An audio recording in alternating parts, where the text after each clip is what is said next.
Hi guys! So this is Flexi Sophie. So ngayon nga lang ulit ako makakapag-video at nakapag-upload dito sa aking TikTok account because I'm very busy with my dance competition since I am choreographer here in our province of Bataan. So makwento ko lang guys, no? So since ngayon lang ako nakapag-video, so ngayon ko lang masasabi sa inyo na yung aking main Facebook personal account is na-disabled ni Meta 1 month ago na ang nakakalipas. So, it's very frustrating and nakaka-depress kasi I am thinking about my memories there. So, yung mga old photos ko andoon and also, marami akong clients doon sa Facebook ko na yon.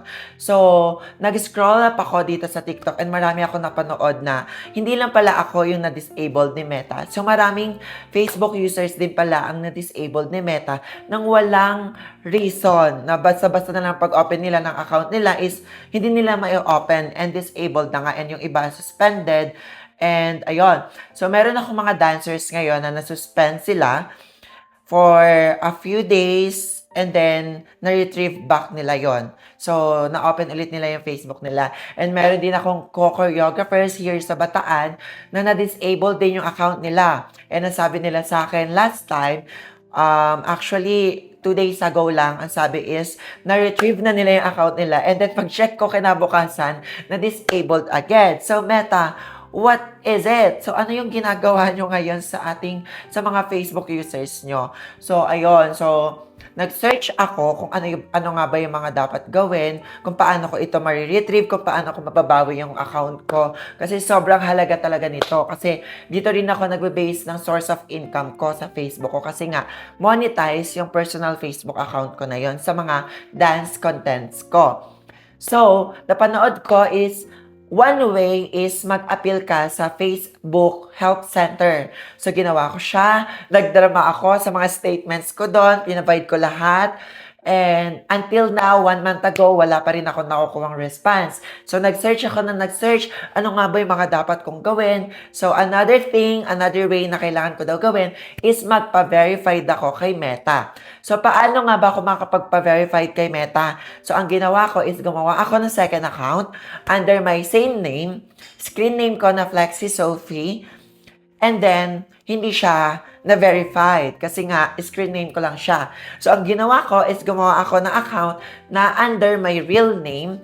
And then, ayun, na-verified ko siya. Nag-submit ako ng mga ID ko. And then, na-verified siya. So, nagbayad ako. So, after that, na-verified ko na siya. So, humingi ako ng tulong sa mga agent. Meron tong get support section na kung saan i-click mo yon and then may makakausap ka ng mga agent. And then, after that, so, nakausap, drama-drama, natutulungan ka daw nila. Meron pa yan na makaka-call ka. And yung in-avail ko na subscription is yung Meta Plus, which is around 900 to 1,000 pesos ata yung binayad ko.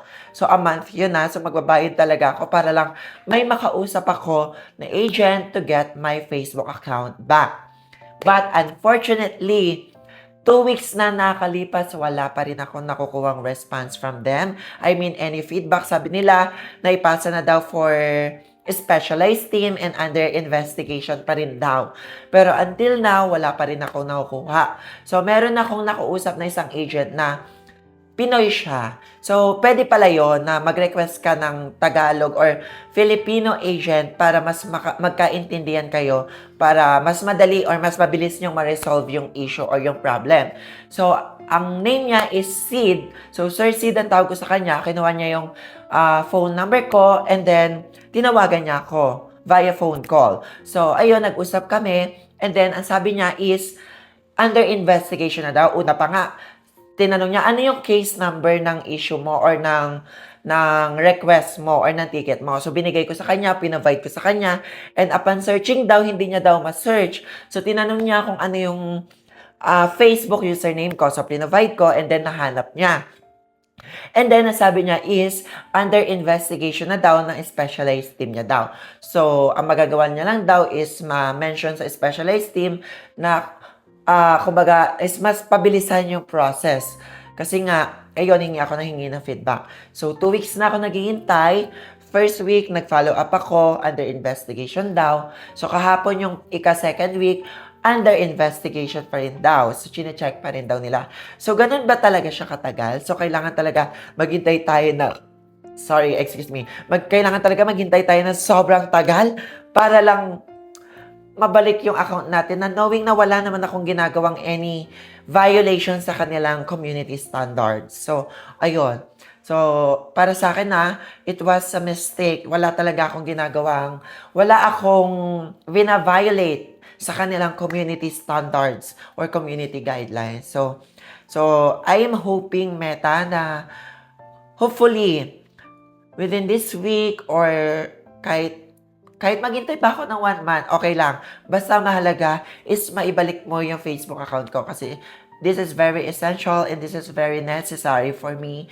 Kasi nga, since I mentioned a while ago na nagbe-base din ako ng source of income ko dito since monetize yung Facebook account ko na yun. So, I hope, Meta, that you will bring back my account and also not mine only. So, pati sa mga friends natin dyan na disable din and na-suspend yung kanilang account. Sana maibalik nyo na po, Meta. So, yun lang po. Bye-bye.